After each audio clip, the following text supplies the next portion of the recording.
दोस्तों आजकल जो सबसे बड़ी समस्या सामने आ रही है, बहुत ही लोगों को फेस करना पड़ रहा है उन मुश्किलात का, जो कि सबसे ज़्यादा सेव करना होता है ज़मीन को, यानी कि ज़मीन को सुरक्षित करने के लिए होता है म्यूटेशन, दाखिल खारिज। लेकिन लोग 2026 में क्या हो रहा है, सर्वे के दौरान ज़्यादातर ये बातें सामने आ रही हैं कि सर्वे में जो है कि आपका ये पता चल रहा है कि दाखिल खारिज अटक जा रहा है, रिजेक्ट हो जा रहा है, पेंडिंग में हो जा रहा है।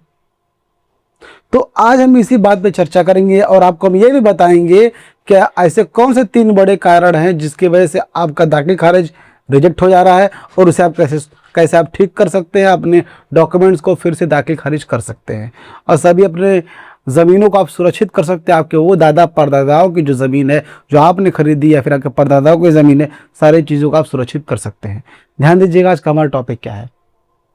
ज़मीन सर्वे 2026 दाखिल खारिज म्यूटेशन रिजेक्ट होने के 3 बड़े कारण, रिजेक्टेड केस को दोबारा पास कैसे कराएं। यानी कि 3 बड़े कारण है रिजेक्ट होने के, और रिजेक्टेड केस वाले डॉक्यूमेंट्स को, प्रॉपर्टी को आप कैसे फिर से दोबारा पास करा सकते हैं। ऐसे कौन सा तरीका है आपको हम फ्री में बताएंगे। उन वकीलों के पास जाने की जरूरत नहीं है जो इन ज्ञान देने के लिए आपको उससे पैसा ले लेंगे। ध्यान दीजिएगा और वीडियो का एंड तक जरूर बने रहिएगा। पहला हमारा क्वेश्चन क्या है, दाखिल खारिज रिजेक्ट होना डिजिटल सर्वे में सबसे बड़ा झटका। देखिए दोस्तों, डिजिटल सर्वे जब से चालू हो रहा है तब से बहुत बड़े बड़े परेशानियां सामने आ रही हैं। हमारे बिहार और यूपी में सबसे ज़्यादा, इन 2 स्टेट में सबसे ज़्यादा परेशानी, सबसे नंबर 1 पे जो परेशानी है वो है बिहार में। सबसे ज़्यादा परेशानी है बिहार में, बहुत ही ज़्यादा परेशानी हो रही है क्योंकि वो लोग ध्यान नहीं देते हैं, अपने डॉक्यूमेंट्स को कैरी नहीं कर रहे हैं, नहीं अपने डॉक्यूमेंट्स को संभाल नहीं रहे हैं लोग, उसकी वजह से सामना करना पड़ रहा है। क्या है, ध्यान दीजिएगा भाइयों। पहले समझो, अगर आपकी ज़मीन की रजिस्ट्री है लेकिन दाखिल खारिज नहीं हुआ तो डिजिटल सर्वे 2026 में क्या होगा। इसका जवाब है, सर्वे अधिकारी आपकी रजिस्ट्री को मानने से इनकार कर सकते हैं। जब तक सरकारी रिकॉर्ड यानी जमाबंदी में आपका नाम नहीं चढ़ेगा और आपके नाम की रसीद नहीं कटेगी, तब तक सर्वे में आपकी ज़मीन नहीं होगी।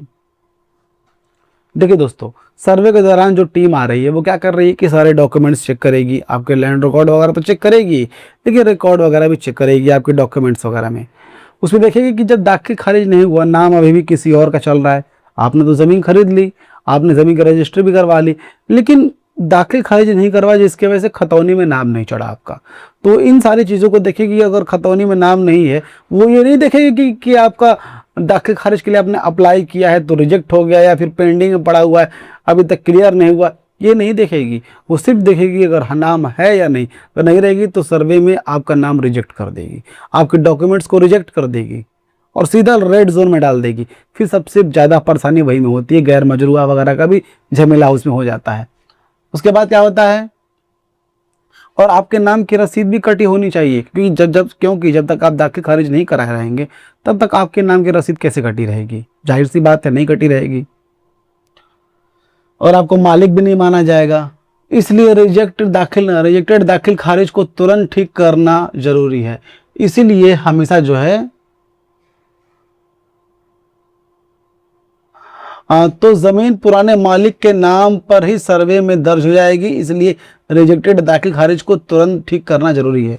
और मान लीजिए आपका रिजेक्ट हो जाएगा वहाँ से भी और वहाँ से भी, तो यानी सर्वे के टाइम में रिजेक्ट, और तो पहले से जो रिजेक्ट है तो नाम चढ़ा ही नहीं है, यानी अभी भी मालिक का नाम पुराना वाले का ही चढ़ रहा है। तो सर्वे के दौरान क्या करेगा, वो टीम जो इसका नाम खतौनी में चल रहा है उसी का नाम जो है एक्सेप्ट कर लेगी और ऐड कर देगी सर्वे के दौरान। फिर आपको ज़्यादा परेशानियों को सामना करना पड़ेगा, फिर से आपको ठीक कराना पड़ेगा। तो उतना मामूली बात रहेगा नहीं ठीक कराना, बहुत सारे सबूत लगेंगे, बहुत सारे ताव पेच हो जाएंगे, सालों साल लग जाएंगे। इसीलिए हमेशा हम कहते हैं कि जब बनिए जागरूक बनिए और सुरक्षित रहिए। कैसे, क्योंकि जितने भी आपके ये दाखिल खारिज रुके हुए हैं, रिजेक्ट हुए हैं, उसको ठीक कराना बहुत ज़रूरी है। वो ठीक कैसे होगा आगे हम बताते हैं, ध्यान दीजिएगा। पहले हम समस्या बात करेंगे, बाद में समाधान भी बताएंगे। रिजेक्ट होने का पहला कारण है विक्रेता की जमाबंदी। देखिए दोस्तों, रिजेक्ट होने का सबसे बड़ा और पहला कारण है विक्रेता यानी सेलर जो है, जिसने जमीन बेची, उसकी जमाबंदी में क्या है समझिएगा भाइयों। पहला और सबसे बड़ा कारण जिससे 70% केस रिजेक्ट होते हैं वह है विक्रेता के नाम पर जमाबंदी कायम ना होना। लोग क्या गलती करते हैं, जिससे जमीन खरीदी, उसके दादा या पिता के नाम पर जमीन थी, उसने दादा या पिता का दाखिल खारिज कराए बिना ही आपको जमीन बेच दी। देखिए दोस्तों, जो सबसे बड़ा कारण होता है जमाबंदी वाला, पहले वाले विक्रेता के क्या होता है कि उसकी पुश्तैनिक जमीन होती है। जैसे आपने जमीन खरीदी थी, उसकी मैं बात कर रहा हूँ, आपकी नहीं। तो जैसे आपने जमीन खरीदी, अभी भी उसके नाम पर जमीन नहीं थी, क्योंकि वो जो जमीन थी वो उसके दादा परदादाओं के नाम पर चल रही थी, और उसने जो दाखिल खारिज नहीं कराया था, यानी कि उसके नाम पर हुआ नहीं था, जाहिर सी बात उसको तो अभी तक अधिकार ही नहीं जमीन बेचने का, और उसने आपको बेच दिया। 3 कारणों में सबसे पहला आपका नाम रिजेक्ट हो जाएगा दाखिल खारिज के दौरान, क्योंकि आपने तो उससे जमीन खरीद ली है। जब कंप्यूटर आपके आवेदन को चेक करता है तो बेचने वाले का नाम रिकॉर्ड में नहीं मिलता और सीओ तुरंत केस रिजेक्ट कर देता है। और जब आप अप्लाई करते हैं म्यूटेशन के लिए, दाखिल खारिज के लिए, तो जो है कंप्यूटर ऑपरेटर चेक करता है कि भाई, कंप्यूटर इसमें ये भी चेक होता है, आपका ही स्टेटस नहीं चेक होगा, जिसने बेचा उसका भी स्टेटस चेक होगा। उसके बाद दौरान ये गलती पाई गई तो सीओ क्या करता है, तुरंत आपका ये दाखिल खारिज आपका रिजेक्ट कर देता है। फिर आपको परेशानियां खड़ी होने लगती है, आप फिर सोचेंगे क्या हो गया। इसका इलाज क्या है, खरीदने से पहले चेक करें कि बेचने वाले के नाम की रसीद कट गई है या नहीं। इसका इलाज क्या है, इसका इलाज एक ही है, जब आप जमीन खरीद रहे हैं तो बिना वेरिफिकेशन के मत खरीदिए, जो कि मैं हमेशा आपको कहता हूं, क्योंकि आपके सालों की कमाई होती है वो सपनों का आशियाना बनाने के लिए, कितने लोगों का वो ख्वाब होता है। तो आप बिना वेरिफिकेशन के मत लीजिए, और ये भी जरूर चेक कीजिए कि जो बेचने वाला आदमी है उसके नाम पर ज़मीन है कि नहीं, रसीदें कटी हैं कि नहीं, दाखिल खारिज में उसका नाम है कि नहीं, तब जाके आप किसी ज़मीन पर अच्छे से निर्णय लीजिए, ज़मीन खरीदने की या फिर कुछ भी करने के लिए, ऐसे नहीं। दूसरी गलती क्या है समझते हैं। दूसरा और तीसरा कारण धुंधला, केवाला और वंशावली। देखिए, दूसरा और तीसरा जो सबसे बड़ा कारण है वो धुंधला, केवाला और वंशावली। धुंधला यानी कोई चीज़ भी जो है साफ सुथरा नहीं लिखा होना, उल्टा सीधा लिखा होना, और वंशावली तो आप समझ ही रहे हैं, फैमिली ट्री, इन सभी चीज़ों में गलती होना। क्या है समझते हैं इसको भाइयों। दूसरा कारण है धुंधला दस्तावेज अपलोड करना।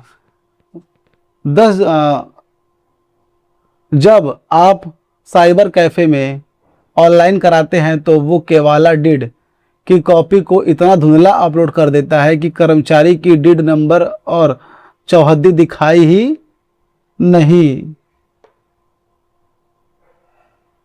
चौहद्दी दिखाई नहीं देती और वो सीधा रिजेक्ट कर देता है। अब देखिए दोस्तों, पहले जो दूसरा कारण है वो धुंधलापन वाला।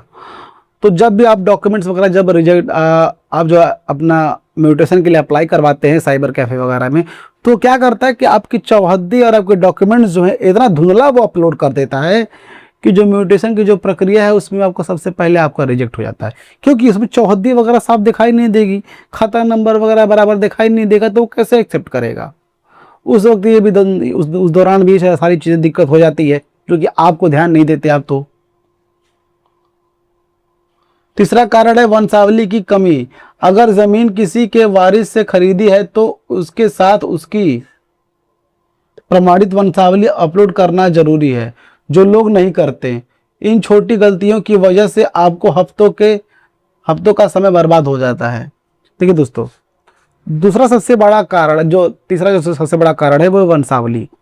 जो बेचता है, जिसने ज़मीन बेची होती है, उसका कोई भी चीज़ क्लियर नहीं होता है। तो आप जब भी म्यूटेशन के लिए अप्लाई करेंगे तो उसकी वंशावली की एक कॉपी भी लिखी लगेगी उसमें, ताकि वो प्रमाणित करे।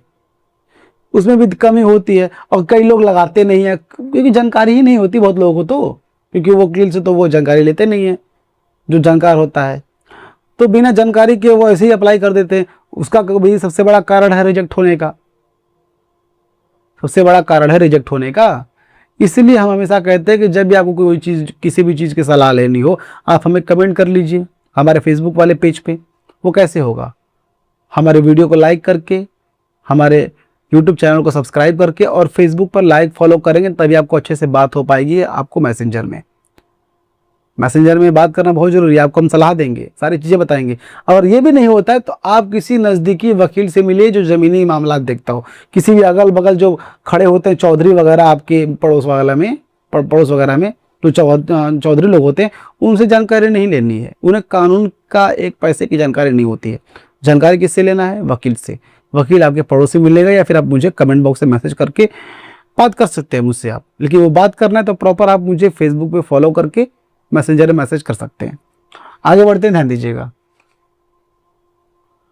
रिजेक्ट हो गया तो अब दोबारा पास कैसे कराएं? अब आ गया समाधान का टॉपिक, क्वेश्चन समाधान का, कि अगर रिजेक्ट हो गया, म्यूटेशन वगैरह होल्ड हो गया, रिजेक्ट हो गया, तो अब आप जो है दोबारा कैसे उसको ठीक कर सकते हैं? ध्यान दीजिएगा कैसे। भाइयों, अगर आपका आवेदन रिजेक्ट हो गया है तो घबराकर दलालों को पैसे मत देना। यानी अगर आपका आवेदन रिजेक्ट हो जा रहा है तो घबराकर आप दलालों को पैसे मत दे दीजिए, क्योंकि वहां से भी रिजेक्टेड ही होना है। क्या करना है समझिएगा। यह दो रास्ते अपनाओ। पहला रास्ता है, अगर मामूली गलती थी, जैसे कागज धुंधला कागज ऐसा कुछ है, तो नए सिरे से साफ कागजात के साथ दोबारा ऑनलाइन अप्लाई कर दो। देखिए दोस्तों, अगर मान लीजिए मामूली कुछ गलतियां, जैसे कि कागजात जो है धुंधला अपलोड है, तो फिर से नए सिरे से आप जो है आप ऑनलाइन अप्लाई कीजिए। सारे डॉक्यूमेंट्स को साफ सुथरे तरीके से आप उसकी कॉपी कराइए और उसे अपलोड कीजिए। दूसरा सबसे मजबूत रास्ता है, अगर सीओ के बिना वजह या गलत तरीके से रिजेक्ट किया है तो 30 दिन के अंदर एलआरडीसी यानी भूमि सुधार उप समाहर्ता की अदालत में अपील करो।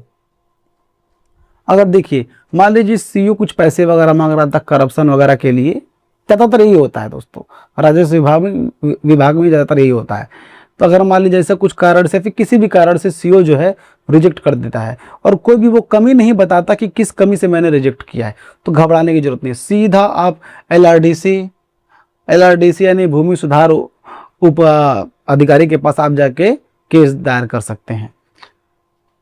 अपील दायर कीजिए। केस के लिए अपील दायर कर सकते हैं आप।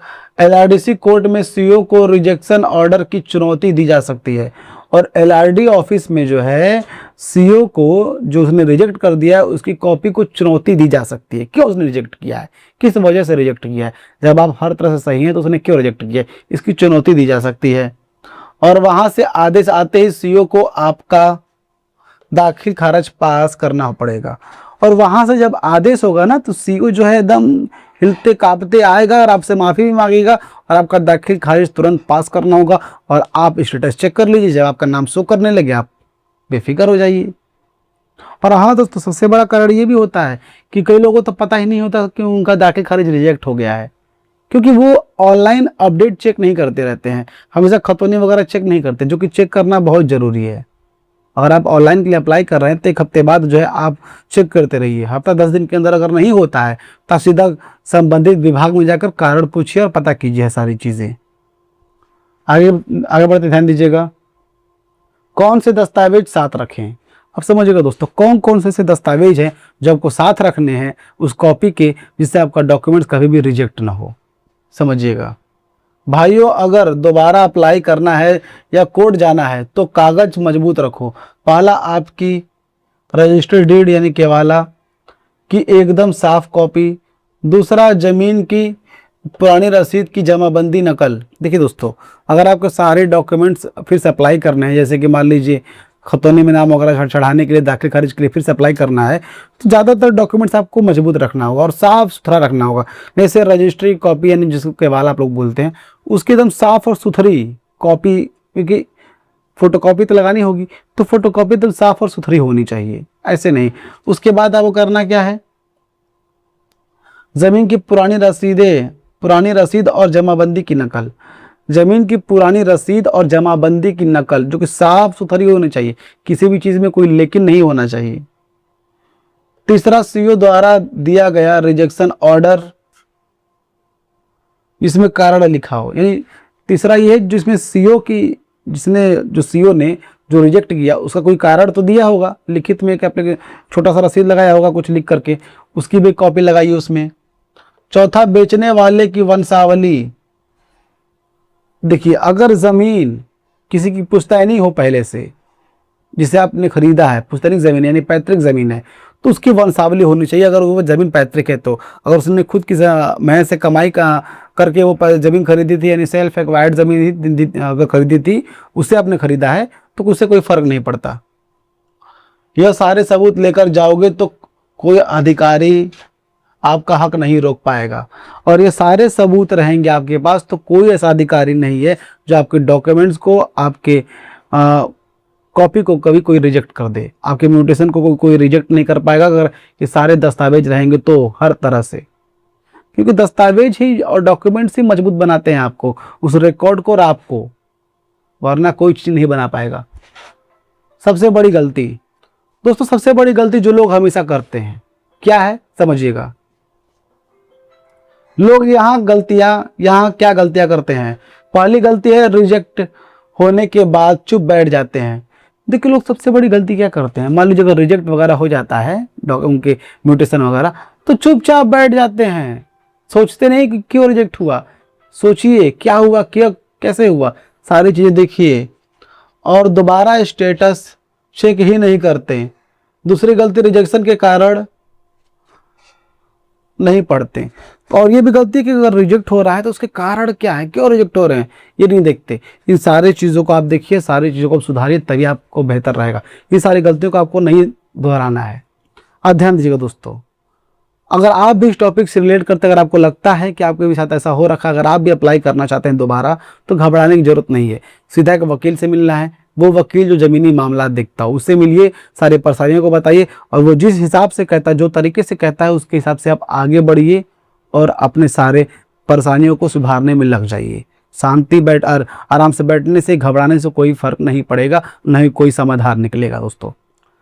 तो फिर हाँ दोस्तों, आपको ये वीडियो कैसा लगा? अगर आपको ये वीडियो अच्छा लगा तो वीडियो को लाइक कीजिए, चैनल को सब्सक्राइब कीजिए, और इस वीडियो को ज़्यादा से ज़्यादा लोगों तक शेयर कीजिए, ताकि सभी लोगों को यह बातें पता चल सके कि अगर 2026 में आपका म्यूटेशन रिजेक्ट हो जाता है तो उसे दोबारा कैसे पास करवा सकते हैं, और कौन से वो 3 बड़े कारण हैं जिसकी वजह से रिजेक्ट होता है। ये बातें सबको पता होनी जरूरी दोस्तों।